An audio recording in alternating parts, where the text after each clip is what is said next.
વિદ્યાર્થી મિત્રો, ધોરણ 10 ગણિત પ્રકરણ 4 દ્વિઘાત સમીકરણ. મિત્રો એમાં સ્વાધ્યાય 4.3 આપણે જોઈએ. એનો પહેલો પ્રશ્ન છે, નીચે આપેલ દ્વિઘાત સમીકરણના બીજ શક્ય હોય તો પૂર્ણ વર્ગની રીતે મેળવો. મિત્રો, આ લોકડાઉન જે કોરોનાની પરિસ્થિતિ છે એના કારણે આપણે જે સિલેબસમાં ઘટાડો થયો છે એમાં પૂર્ણ વર્ગની રીત છે એ એમાંથી કેન્સલ કરેલી છે, પરંતુ તેમ છતાં આપણે એ ભણવાની છે. ભલે પરીક્ષામાં નથી પૂછાવાની, પરંતુ આપણે એને સમજવી જરૂરી છે. એટલે એના જે 4 દાખલાઓ છે એ આપણે અહીંયા જોઈશું. પહેલો છે 2x² - 7x + 3 = 0. આ દ્વિઘાત સમીકરણ છે. એના બીજ આપણે પૂર્ણ વર્ગની રીતે ઉકેલવાના છે, શોધવાના છે. તો પૂર્ણ વર્ગની રીતનો મતલબ શું થાય મિત્રો? એ આપણે પહેલા રકમ લખી દઈએ, 2x² - 7x + 3 = 0. તો આ દ્વિઘાત બહુપદી છે. આપણે બરાબરને ધ્યાનમાં ન લઈએ તો દ્વિઘાત બહુપદી છે. પૂર્ણ વર્ગની રીતનો અર્થ એવો થાય કે આ દ્વિઘાત બહુપદીને આપણે પૂર્ણ વર્ગ બહુપદી બનાવી છે. એટલે a² + 2ab + b² આ સ્વરૂપની આ બહુપદી બનાવી છે. તેમાં મિત્રો પહેલું પદ આવે છે a² જે પૂર્ણ વર્ગ છે, એટલે કે જેનું આપણે વર્ગમૂળ શોધી શકીએ. તો મિત્રો અહીંયા પ્રથમ પદ 2x² છે, એને પણ આપણે પૂર્ણ વર્ગ બનાવવો છે. ખરેખર 2x² પૂર્ણ વર્ગ નથી. x² નું વર્ગમૂળ x મળે, પરંતુ 2 નું વર્ગમૂળ √2 થાય. આપણને પૂર્ણાંક સંખ્યાનું વર્ગમૂળ મળતું નથી. તો આપણે 2x² છે ને પૂર્ણ વર્ગ બનાવવું છે. તો 2 છે એટલે 2 ને 2 વડે ગુણી દઈએ. અહીંયા સંખ્યા કઈ છે? x² ના સહગુણક તરીકે 2 છે.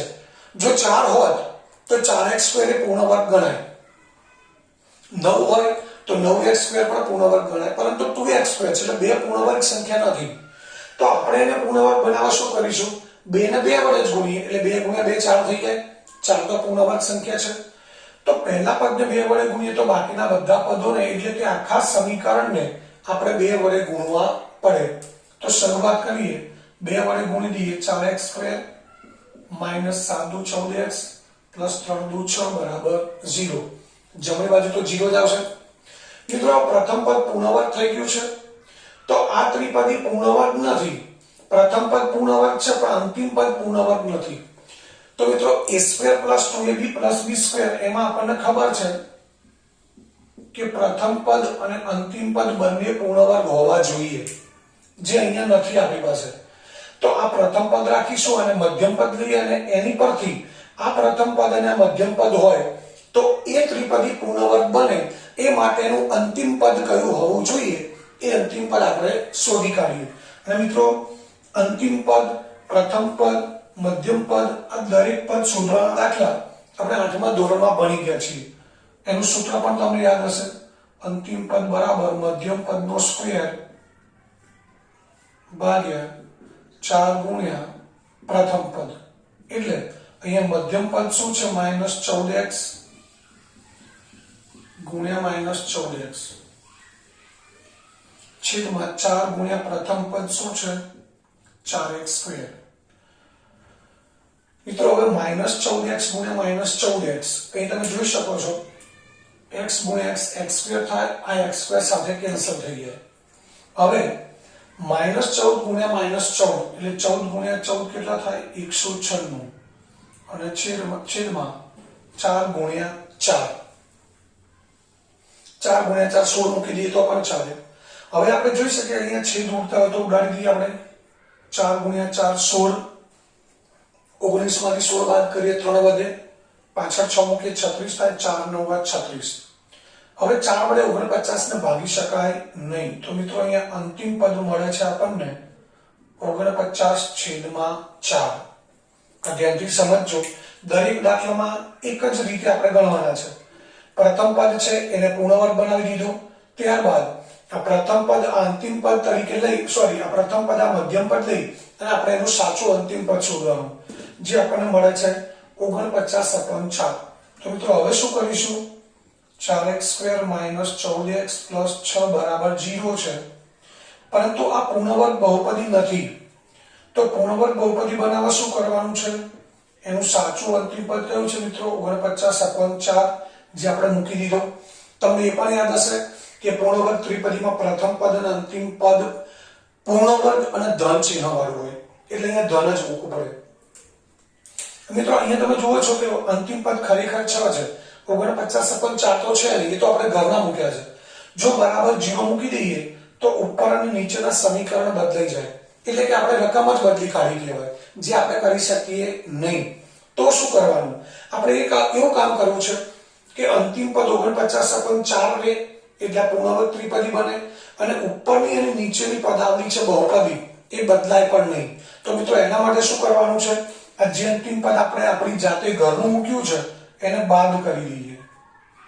એટલે ઉમેરીને બાદ કરીએ એટલે ઉડાડવા હોય તો ઉડાડી દેવાય, ઉડાડવાના નથી. પણ સમજવા માટે કે ઉડી જાય તો બે પદ ગાયબ થઈ ગયા અને પ્લસ અંતિમ પદ ખરેખર કયું છે 6 બરાબર 0 મૂકી દઈએ. તો મિત્રો હવે આ બંને પદાવલી કેવી થઈ ગઈ? સરખી. આ ખાસ ધ્યાન રાખવાનું છે. અંતિમ પદ આપણને જે મળે છે સૂત્ર પરથી પ્રથમ પદ મધ્યમ પદ મૂકી અંતિમ પદ પ્લસ મૂકવાનું, એ જ અંતિમ પદ પાછળ માઇનસ કરવાનું છે. એટલે આપણે કોઈ સંખ્યામાં 5 ઉમેરીને 5 બાદ કરીએ એનો અર્થ કે એ સંખ્યામાં આપણે કોઈ ફેરફાર કર્યો નથી. એટલે 49 ઉમેરીને આપણે બાદ કરવાના છે, સાચું અંતિમ પદ 6 મૂકવાનું છે. હવે આ પૂર્ણ વર્ગ ત્રિપદી થઈ ગઈ. મિત્રો a² + 2ab + b², આના ડાયરેક્ટ અવયવ આપણે શું લખીએ છીએ? પ્રથમ પદનું વર્ગમૂળ લઈએ છીએ, મધ્યમ પદની નિશાની મૂકીએ છીએ અને અંતિમ પદનું વર્ગમૂળ કરીને હોલ સ્ક્વેર કરીએ છીએ. તો અહીંયા પણ આપણે એ જ કામ કરવાનું છે. પ્રથમ પદનું વર્ગમૂળ 2x, મધ્યમ પદની નિશાની માઈનસ અને અંતિમ પદનું વર્ગમૂળ 7/2 એનો હોલ સ્ક્વેર. હવે પાછળની સંખ્યાનું શું કરવાનું? તો મિત્રો આ બંનેમાંથી માઈનસ નિશાની આપણે કોમન લઈ લઈએ. માઈનસ કોમન લઈએ એટલે આપણને ખબર છે કે અંદર બંને પદોની નિશાની બદલાઈ જાય. આ માઈનસ હતા એ પ્લસ થઈ ગયા, પ્લસ છે 6 કેવા થઈ જશે? માઈનસ બરાબર 0. હવે આપણે એમને રહેવા દઈશું, આ બંનેનું સાદુરૂપ આપીશું. તો 2x - 7/2 નો હોલ સ્ક્વેર માઈનસ અહીંયા 4 લસા લઈએ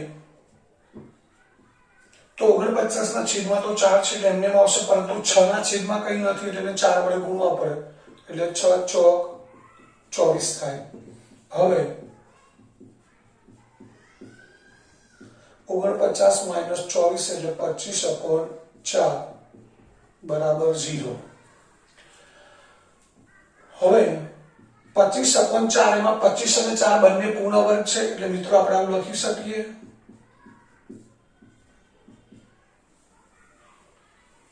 બરાબર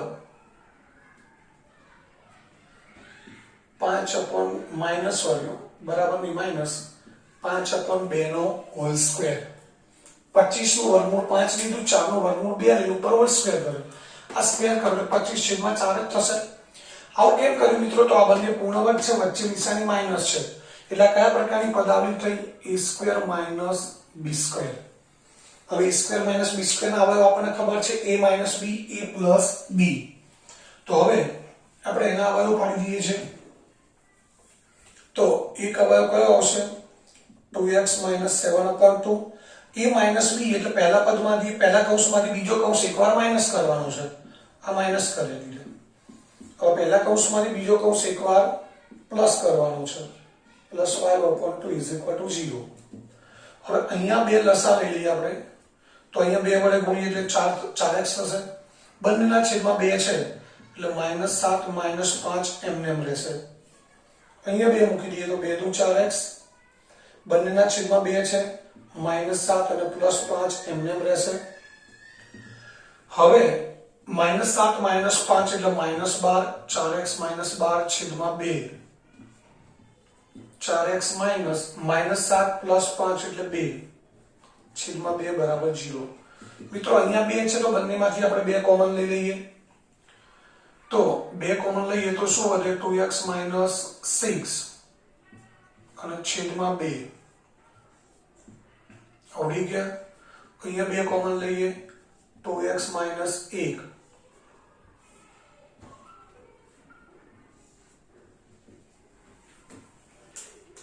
હવે અહીંયા પણ આ બે બે ઉડી જશે. તો આપણી પાસે બાકી પદાવલીઓ વધી 2x - 6 અને 2x - 1 એ બંનેનો ગુણાકાર 0 છે. તો આપણે લખી શકીએ 2x - 6 બરાબર 0 અથવા 2x - 1 બરાબર 0. તો માટે 2x બરાબર 6, x બરાબર 6 ભાગ્યા 2 એટલે x બરાબર 3. અહીંયા 2x બરાબર 1 એટલે x બરાબર 1/2. તો મિત્રો અહીંયા આપણને સમીકરણનો ઉકેલ મળે છે અથવા બીજ મળે છે 3 અને 1/2. તો મિત્રો આ રીતે આપણે સમીકરણના પૂર્ણ વર્ગની રીતે ઉકેલ શોધવાના છે. એકવાર ફરી સમજી લઈએ. પ્રથમ પદ પૂર્ણ વર્ગ બનાવવાનું છે, ત્યારબાદ પ્રથમ પદને મધ્યમ પદનો ઉપયોગ કરી અંતિમ પદ શોધવાનું છે. એ અંતિમ પદ આપણે ઉમેરીને એ જ અંતિમ પદ બાદ કરવાનું છે.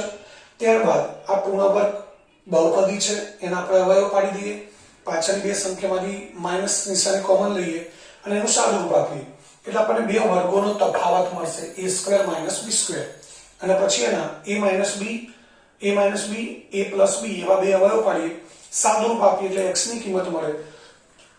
x ની જે કિંમત મળે એ આપણા માટે સમીકરણના બે બીજ ગણાય. તો લખી શકીએ સમીકરણના બે બીજ 3 અને 1/2 છે. તો આ જ રીતે આ પ્રશ્ન 1 છે એના 4 દાખલા આપણે ગણવાના છે. એમાંનો એક દાખલો અહીંયા પહેલો પ્રશ્ન પૂરો થયો. હવે મિત્રો ત્યારબાદ જોઈશું આપણે દાખલા નંબર 2.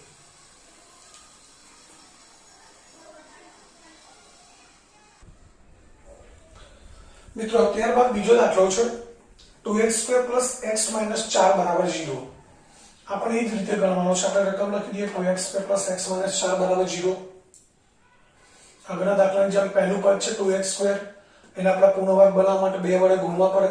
બધા પદોને 2 વડે ગુણી દઈએ એટલે 4x² + 2x - 8 બરાબર 0. પ્રથમ પદ પૂર્ણ વર્ગ છે, અંતિમ પદ પૂર્ણ વર્ગ નથી. તો આપણે અંતિમ પદ શોધી કાઢીએ.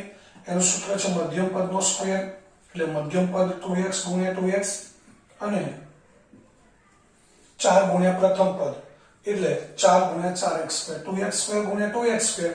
એમાં મિત્રો અહીંયા x * x x² ઉડી જશે, 2 × 4 2 ઉડી જશે. એટલે ઉપર મિત્રો બધા જ પદો ઉડી જાય છે એટલે 1 વધશે, નીચે 4 એટલે આપણને અંતિમ પદ મળ્યું 1/4. હવે અહીં આપણે ફરી રકમ લખી દઈએ 4x² + 2x - 8 બરાબર 0. હવે આપણે એને પૂર્ણ વર્ગ બનાવવા શું કરવાનું છે મિત્રો? અંતિમ પદ 1/4 મૂકવાનું છે. એ જ અંતિમ પદ આપણે બાદ કરવાનું છે અને પછી અંતિમ પદ આપેલું છે આપણને -8 એ મૂકવાનું છે. ફરી એકવાર પ્રથમ પદ અને મધ્યમ પદ એમને એમ રહેશે. અંતિમ પદ 1/4 જે અહીંયા પ્લસ કરવાનું છે, પાછળ માઈનસ કરવાનું અને સાચો અંતિમ પદ -8 મૂકવાનું છે. હવે આ પૂર્ણ વર્ગ ત્રિપદી છે તો એનું આપણે વર્ગમૂળ શું લઈએ છીએ મિત્રો? પ્રથમ પદનું વર્ગમૂળ, મધ્યમ પદની નિશાની, અંતિમ પદનું વર્ગમૂળ 1/4 નું વર્ગમૂળ 1/2 એનો હોલ સ્ક્વેર. આ બંનેમાંથી માઈનસ નિશાની કોમન લઈએ એટલે બંને માઈનસ છે તો એ પ્લસ થઈ જશે. હવે અહીંયા 2x + 1/2 નો હોલ સ્ક્વેર, અહીંયા 4 લસા લઈએ તો 1 એમને એમ રહેશે, 4 × 8 32 થઈ જશે. હવે 2x + 1/2 નો હોલ સ્ક્વેર 32 ને 1 33/4. મિત્રો આગળના દાખલાની જેમ અહીંયા પણ આપણે બે વર્ગોનો તફાવત જ કરવાનો છે. 33 નું વર્ગમૂળ નથી મળતું તો આપણે વર્ગમૂળ 33 તો લખી શકીએ અને 4 નું વર્ગમૂળ છે 2 એનો હોલ સ્ક્વેર. આગળ આપણને 25 અને 4 મળતા એટલે 25 નું વર્ગમૂળ 5, 4 નું વર્ગમૂળ 2 લીધું હતું. અહીંયા 33 નું વર્ગમૂળ નથી મળતું તો 33 નું વર્ગમૂળ આપણે વર્ગમૂળ 33 તો લખી શકીએ અને 4 નું વર્ગમૂળ 2 એનો હોલ સ્ક્વેર. હવે a² - b² થઈ ગયું એટલે એના અવયવ લઈશું આપણે a - b a+b એટલે 2x + 1/2 - √3/2. પહેલા કૌંસમાંથી બીજો કૌંસ બાદ કરી એટલે a માઇનસ બી, ત્યારબાદ a પ્લસ બી એટલે √3/2 ને આપણે પ્લસ કરી દઈએ. હવે અહીંયા આપણે લસા લઈશું 2, અહીંયા 2 વડે ગુણવા પડશે એટલે 4x પ્લસ 1 માઇનસ વર્ગમૂળ 33, અહીંયા 4x પ્લસ 1 પ્લસ વર્ગમૂળ 33 બરાબર 0. હવે 1 અને વર્ગમૂળ 33 એમાં એક સમય છે, વર્ગમૂળ 33 અસમય છે એટલે બેનો સરવાળો બાદબાકી થઈ શકે નહીં. અહીંયા પણ આ બંનેનો સરવાળો બાદબાકી થશે નહીં. તો આ બંનેનો ગુણાકાર 0 છે એટલે એનો અર્થ એ થાય કે 2 માંથી એક 0 હોય, /2 બરાબર 0, અથવા 4x પ્લસ 1 પ્લસ વર્ગમૂળ 33/2 બરાબર 0. 2 સામે લઈ જઈએ તો 4x પ્લસ 1 માઇનસ વર્ગમૂળ 33 બરાબર 0. 2 સામે જશે એટલે 0 ગુણ્યા 0, 0 ગુણ્યા 2 0 થશે. 4x પ્લસ 1 પ્લસ વર્ગમૂળ 33 બરાબર 0. મિત્રો આપણે x ની કિંમત શોધવી છે એટલે x સિવાયની બે સંખ્યાઓ સામે લઈ જઈએ તો 4x બરાબર 1 માઇનસ થશે, √33 પ્લસ થશે. તો x બરાબર શું થશે? -1 પ્લસ √33/4. આ એક બીજ મળ્યું. એ રીતે અહીંયા 4x બરાબર બંને પ્લસ છે, બંને માઇનસ થશે. તો x બરાબર શું થશે? -1 માઇનસ વર્ગમૂળ 33/4. તો અહીંયા આ x ની આપણને બે કિંમત મળી, -1 પ્લસ √33/4, બીજી કિંમત -1 માઇનસ √33/4. તો આ બંને કિંમતો મળી એ મિત્રો આપેલા સમીકરણના બે ઉકેલ અથવા બીજ છે. આપણે લખી શકીએ સમીકરણના બીજ -1 પ્લસ √33/4 અને -1 માઇનસ √33/4 છે. તો આ દાખલો પણ આપણે પહેલા દાખલાની જેમ જ ગણ્યો છે. હવે ત્યારબાદ જોઈએ આપણે દાખલા નંબર 3 જોઈએ. દાખલા નંબર 3 મિત્રો તમારે ઘરેથી કરી દેવાનો છે. હવે આપણે જોઈશું દાખલા નંબર 4. એમાં આના જેવી જ રકમ છે મિત્રો. અહીંયા -4 છે એના બદલે અહીંયા આપણને +4 આપેલા છે. તો દાખલા નંબર 4 છે અહીં આપણે જોઈએ છે. દાખલા નંબર 3 તમારે ઘરેથી કરવાનો છે.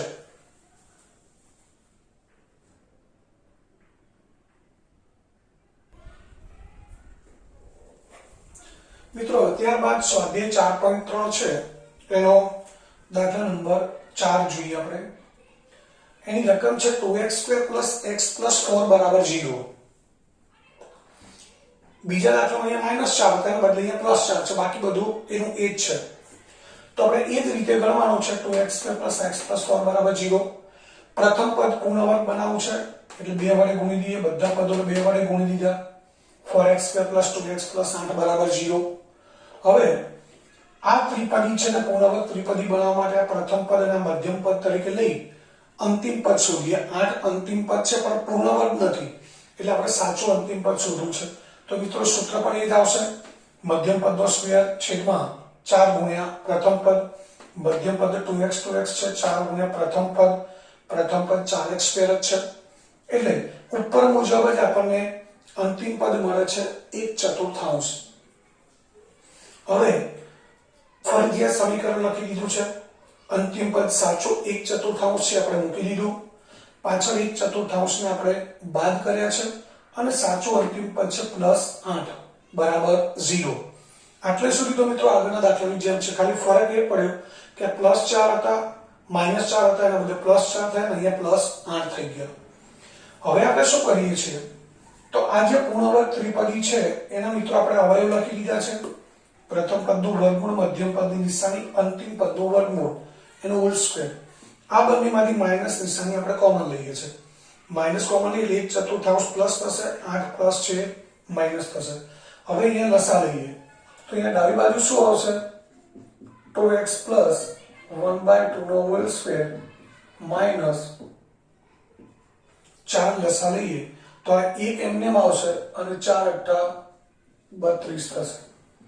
તો હવે 2x plus 1/2 નો હોલ સ્ક્વેર માઇનસ 1 માઇનસ 32 એટલે મિત્રો માઇનસ 31/4 આવશે. હવે અહીંયા માઇનસ 31/4 માઇનસ માઇનસ શું થઈ જાય મિત્રો પ્લસ. એમ ના કરીએ તો માઇનસ નિશાની છે. 31/4 છે એને સામે લઈ જઈએ તો શું થશે? આ માઇનસ છે એનું પ્લસ થશે, પરંતુ આ માઇનસ નું પ્લસ થશે નહીં. અથવા આપણે આ રીતે લખીએ તો પણ ચાલે. માઇનસ માઇનસ પ્લસ કરી દઈએ મિત્રો. હવે આપણે 31/4 ને સામે લઈ જઈએ તો શું થશે? માઇનસ 31/4. આવું આપણે કેમ કરવું પડ્યું મિત્રો? આગળના દાખલામાં અહીંયા વચ્ચે માઇનસ નિશાની આવતી હતી એટલે આપણે આને પૂર્ણ વર્ગ બનાવતા હતા, a² - b² સ્વરૂપમાં ફેરવતા હતા. પરંતુ આપણે જોઈ શકીએ છીએ કે અહીંયા બંને માઇનસ છે એટલે માઇનસ માઇનસ શું થઈ જાય છે? પ્લસ. એટલે અહીંયા આપણે a² - b² સ્વરૂપમાં ફેરવી શકીએ નહીં, અથવા તો આ માઇનસ છે એમને એમ રહેવા દો. આને આપણે પૂર્ણ વર્ગ બનાવવું છે તો 4 નું વર્ગમૂળ તો 2 થશે, પરંતુ માઇનસ 31 નું વર્ગમૂળ મળશે નહીં. જો 31 હોત તો આપણે એનું વર્ગમૂળ 31 લઈ શકીએ આગળના દાખલાની જેમ, પરંતુ અહીંયા માઇનસ 31 છે એટલે એનું વર્ગમૂળ મળે નહીં. એટલે આપણે a² - b² સ્વરૂપમાં આને દર્શાવી શકીએ નહીં. એટલે આગળ આપણે અવયવ પાડી અને x ની કિંમત ના શોધી શકીએ. પરંતુ આપણે એવું તો ના લખી શકીએ કે -31 છે એનું વર્ગમૂળ ના મળે. એના કરતા આપણે આ રીતે કરીશું, માઇનસ માઇનસ પ્લસ કરી દઈએ. 31/4 ને સામે લઈ ગયા એટલે પ્લસ હતા એ શું થઈ ગયું? માઇનસ થઈ ગયો. હવે મિત્રો સમજો કે ડાબી બાજુએ શું છે? કોઈ સંખ્યાનો વર્ગ છે. 2x plus 1/2.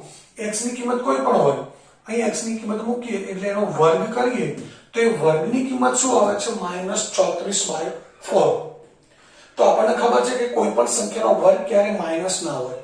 જ્યારે આ પદ આપણને એવું દર્શાવે છે કે ડાબી બાજુ કોઈ સંખ્યાનો વર્ગ છે અને એનો જવાબ આપણને મળે છે -31/4, જે ખરેખર શક્ય નથી. એટલે કે કોઈ પણ સંખ્યાનો વર્ગ ક્યારે ઋણ ન હોય.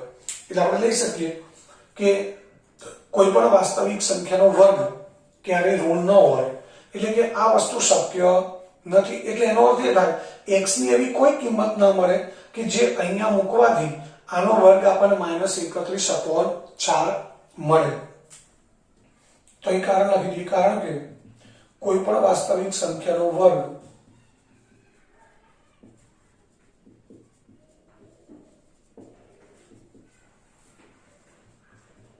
ઋણ ન હોય.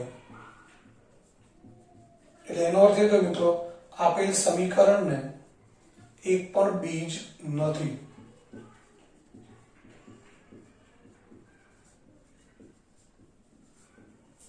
આપેલ સમીકરણને એક પણ બીજ નથી. તો અહીંયા આ સ્વાધ્યાય 4.3 છે એનો પ્રશ્ન 1 પૂરો થયો, જેમાં આપણે પૂર્ણ વર્ગની રીતે સમીકરણના ઉકેલ શોધવાના છે. પરંતુ મિત્રો મેં અગાઉ વાત કરી હતી એમ કે પૂર્ણ વર્ગની રીતે આપણા સિલેબસમાંથી કેન્સલ કરેલી છે, પરંતુ આપણી જાણ માટે, સમજણ માટે આ દાખલા કરવાના છે. હવે ત્યારબાદ જોઈએ પ્રશ્ન નંબર 2.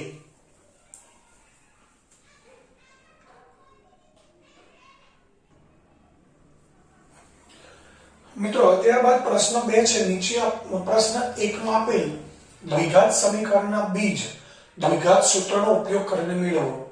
મિત્રો આપણે દ્વિઘાત સૂત્ર જે શ્રીધર આચાર્ય નામના ભારતીય ગણિતશાસ્ત્રી આપેલા છે એ દ્વિઘાત સૂત્ર મેળવવાની થિયરી આપણે જોઈ ગયા હતા અને બે સૂત્ર પણ જોઈ ગયા હતા. તો એ દ્વિઘાત સૂત્રની મદદથી આપણે ઉકેલ શોધવા છે તો એના માટે પહેલા આપણે સૂત્રો યાદ કરી લઈએ.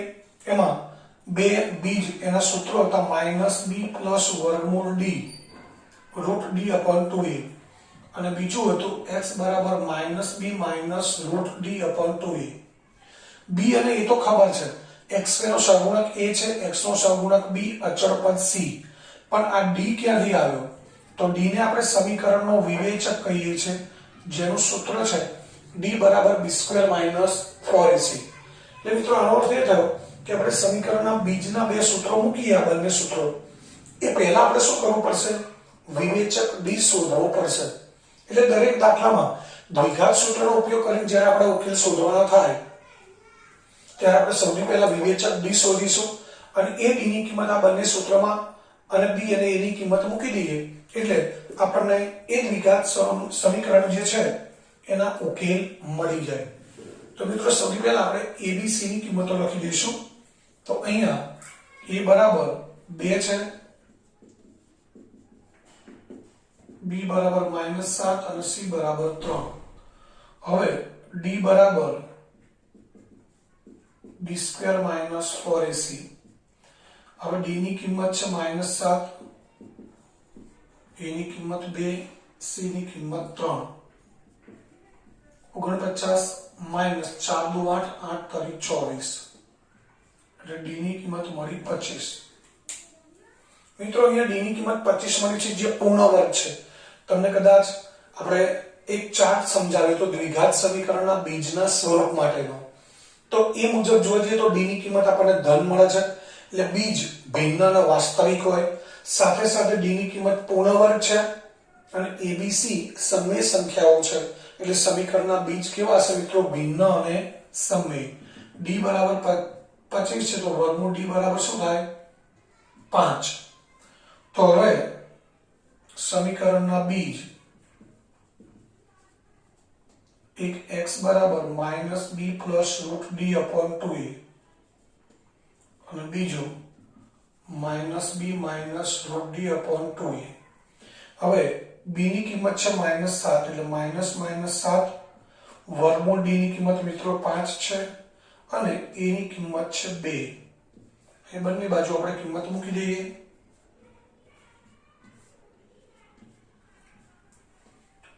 માઇનસ માઇનસ પ્લસ એટલે 7 પ્લસ થશે 5 પ્લસ છે 7 ને 5 12 12/4 એટલે x બરાબર 3। એ જ રીતે 7 માઇનસ 5 એટલે 2 વધશે અને 2/4 એટલે x બરાબર જવાબ આવશે 1/2।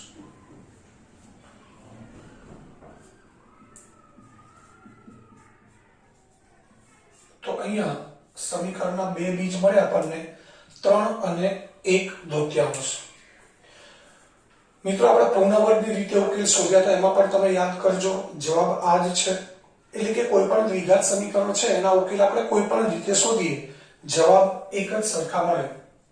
ત્યારબાદ બીજો દાખલો છે 2x² + x - 4 = 0। અહીંયા પણ મિત્રો એ જ કરવાનું છે। a b c લઈએ પહેલા। a બરાબર 2, b બરાબર 1, c બરાબર -4। હવે આપણે વિવેચક d શોધવો છે। d બરાબર b² - 4ac। b ની કિંમત છે 1, a ની કિંમત 2, c ની કિંમત -4। 4 × 2 = 8, 8 × 4 = 32, પ્લસ 32।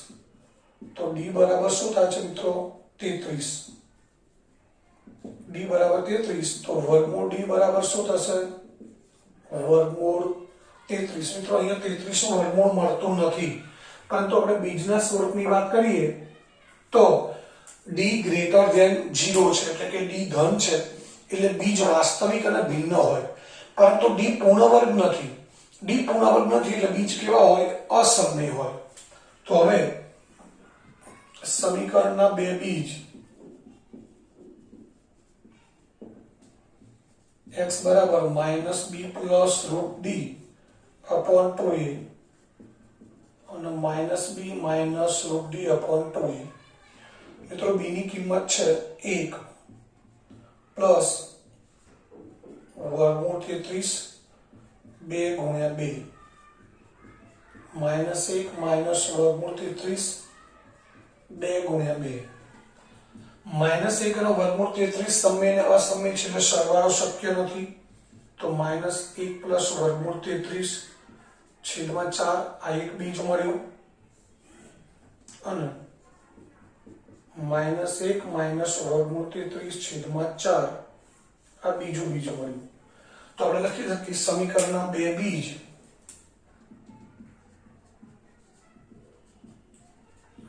સમીકરણના બે બીજ -1 પ્લસ વર્ગમૂળ 33/4 અને -1 માઇનસ વર્ગમૂળ 33/4 છે. તો આ દ્વિઘાત સૂત્રની મદદથી આપણે એકદમ સરળતાથી પહેલા આપણે d એટલે વિવેચક શોધવાનો છે. d ઉપરથી વર્ગમૂળ d મળે અને b a અને વર્ગમૂળ d ની કિંમત આ સૂત્રમાં મૂકી દઈએ એટલે આપણને સમીકરણના બે બીજ મળે.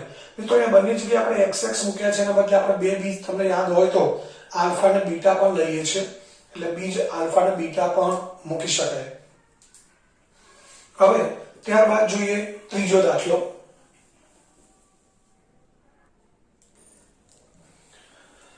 મિત્રો પ્રશ્ન 2 નો ત્રીજો દાખલો છે.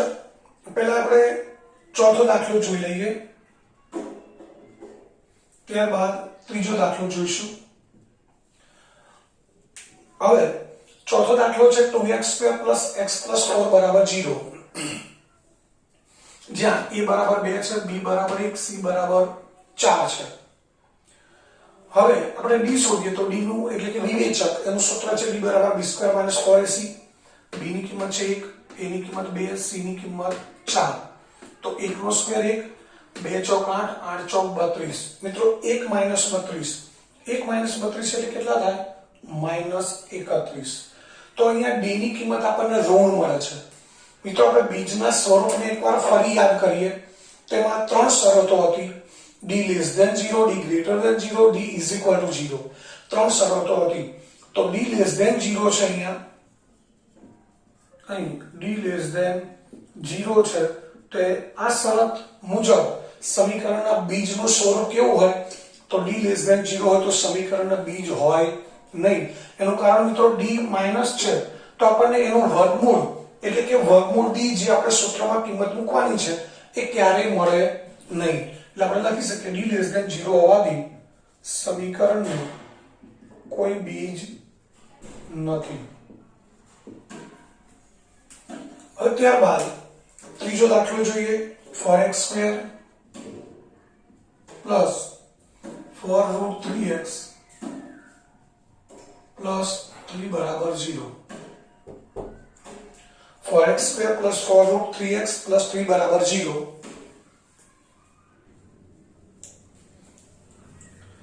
અહીંયા કિંમત મૂકી દઈએ. a = 4 આવશે મિત્રો,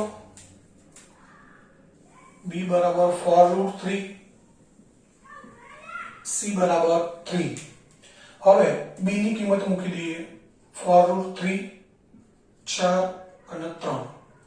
તો મિત્રો 4√3 નો સ્ક્વેર કરવો છે આપણે, તો બંનેના સ્ક્વેરનો ગુણાકાર કરવાનો. 4 નો વર્ગ 16 અને √3 નો વર્ગ 3 એટલે 16 તારી 48 થશે. અહીંયા 4 × 4, 4 × 4 16, 16 તારી 48, 48 - 48 એટલે 0. તો અહીંયા આપણે d ની કિંમત 0 મળે છે એટલે કે વિવેચક શૂન્ય મળે છે. તો મિત્રો આપણે યાદ હોવું જોઈએ કે જ્યારે વિવેચક શૂન્ય હોય, d શૂન્ય હોય, ત્યારે બીજનું આપણે સ્વરૂપ યાદ કરીએ તો d = 0 માટે બીજ સમાન હોય એટલે કે બંને બીજ એક સરખા હોય. એટલે એવું કહી શકાય કે સમીકરણને એક જ બીજ છે. કિંમત મૂકી દઈએ. d = 0 છે તો વર્ગમૂળ d = વર્ગમૂળ 0 = 0. હવે એ કિંમત મૂકીએ. b ની કિંમત છે મિત્રો 4√3, વર્ગમૂળ d ની કિંમત 0 અને 2 ગુણ્યા a ની કિંમત છે 4. -4√3 -0, 2 ગુણ્યા 4. હવે -4√3 + 0 ઉમેરવા કે બાદ કરવાથી કોઈ ફરક પડતો નથી. એટલે આપણને જવાબ મળશે -4√3 અને છેદમાં 4 × 2 = 8. અહીંયા છેદ ઉડાડી દઈએ તો જવાબ મળ્યો -3/2. આપણું એક બીજ થયું. એ જ રીતે અહીંયા તમે જોઈ શકો છો -4√3 -0 એટલે અહીંયા પણ શું આવશે? -4√3 છેદમાં 8, 4 × 2 = 8 એટલે અહીંયા પણ જવાબ મળ્યો -√3/2. તો મિત્રો અહીં આપણે જોઈ શકીએ છીએ કે બંને બીજ આપણને એક જ સરખા મળે છે, -√3/2. તો એવું કહી શકાય કે આ સમીકરણ માટે આપણે એવું કહી શકીએ d ની કિંમત 0 છે એટલે બંને બીજ સમાન મળે છે. x બરાબર -√3/2, x બરાબર -√3/2. આ બંને બીજ સમાન છે. તો મિત્રો અહીંયા પ્રશ્ન 1 અને પ્રશ્ન 2 આ રીતે પૂરા થયા.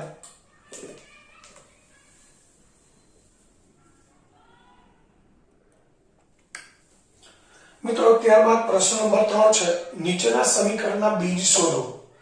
મિત્રો દ્વિઘાત સમીકરણના બીજ શોધવાની આપણે 3 રીતોની ચર્ચા કરી છે. એક અવયવીકરણની રીત, બીજો પુનર્વર્તની રીત અને ત્રીજી દ્વિઘાત સૂત્રની રીત. તો અમારી મિત્રો જે રીતે આપણે બીજ શોધવા હોય એ રીતે શોધી શકીએ. અહીંયા કોઈ પણ રીતનો ઉલ્લેખ નથી કર્યો, પરંતુ અહીંયા મિત્રો પહેલું સમીકરણ છે એ દ્વિઘાત સમીકરણના સ્વરૂપમાં નથી. તો પહેલા આપણે લસા લઈને દ્વિઘાત સમીકરણ બનાવીએ. અહીંયા ડાબી બાજુ લસા લઈશું x, અહીંયા x વડે ગુણીએ x² - 1 બરાબર 3. x ને સામે લઈ જઈશું તો x² - 1 બરાબર 3x. હવે દ્વિઘાત સમીકરણમાં પહેલા બે ઘાતવાળું પદ હશે, પછી એક ઘાતવાળું પદ અને પછી અચળ પદ. એટલે x² 3x ડાબી બાજુ લાવીશું એટલે માઈનસ થઈ જશે બરાબર 0. હવે આ સમીકરણના આપણે ઉકેલ શોધવા છે અથવા બીજ શોધવા છે. કોઈ રીતનો ઉલ્લેખ નથી કર્યો, ત્રણમાંથી કોઈ પણ રીતે શોધી શકાય. આપણે સૌથી પહેલા અવયવીકરણની રીત સરળ પડે એ જોઈએ.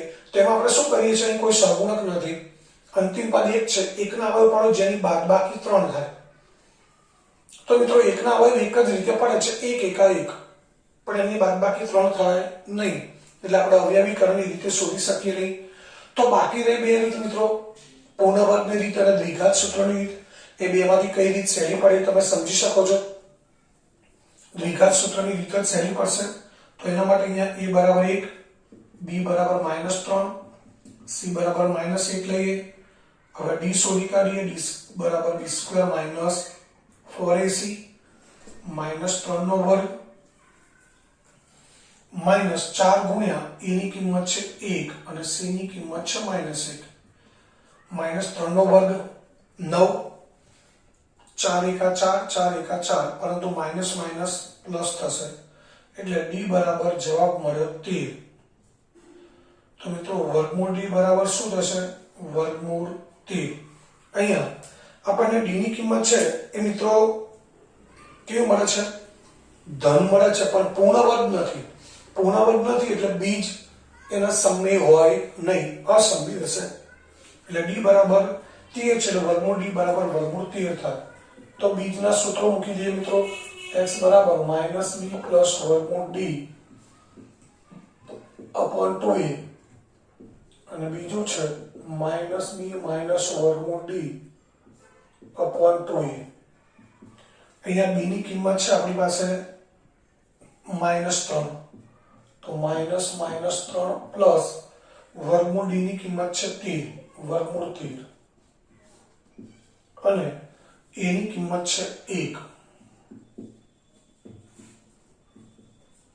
માઇનસ માઇનસ વર્ગમૂળ 3 માઇનસ વર્ગમૂળ 13 છેદમાં 2 ગુણ્યા 1. માઇનસ માઇનસ પ્લસ 3 પ્લસ વર્ગમૂળ 13 છેદમાં 2. મિત્રો આમાંથી કોઈનોય કઈ સાદુરૂપ આપી શકાય એમ નથી. એટલે x બરાબર 3 પ્લસ વર્ગમૂળ 13 છેદમાં 2 થશે અને અહીંયા 3 માઇનસ વર્ગમૂળ 13 છેદમાં 2. તો આ રીતે આપણને સમીકરણના બે બીજ મળે છે. લખી શકીએ આપણે સમીકરણના બે બીજ 3 પ્લસ વર્ગમૂળ 13 અપોન 2 અને 3 માઇનસ વર્ગમૂળ 13 અપોન 2 છે. તો આ પ્રશ્ન 3 એનો પહેલો દાખલો જેમાં આપણને સમીકરણ આપેલા છે, પરંતુ ખરેખર દ્વિઘાત સમીકરણના સ્વરૂપમાં નથી. એટલે આપણે પહેલા દ્વિઘાત સમીકરણ બનાવવું પડે અને ત્યારબાદ એનો ઉકેલ કોઈ પણ રીતે આપણે શોધી શકીએ. જેમાં અવયવીકરણની રીત નથી મળતો ઉકેલ, એટલે આપણે દ્વિઘાત સૂત્રની રીતે ઉકેલ શોધ્યો. હવે ત્યારબાદ જોઈએ પ્રશ્ન 2.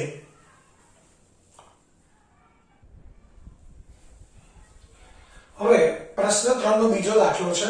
1/x+4 minus 1/x-7 is equal to 11/30.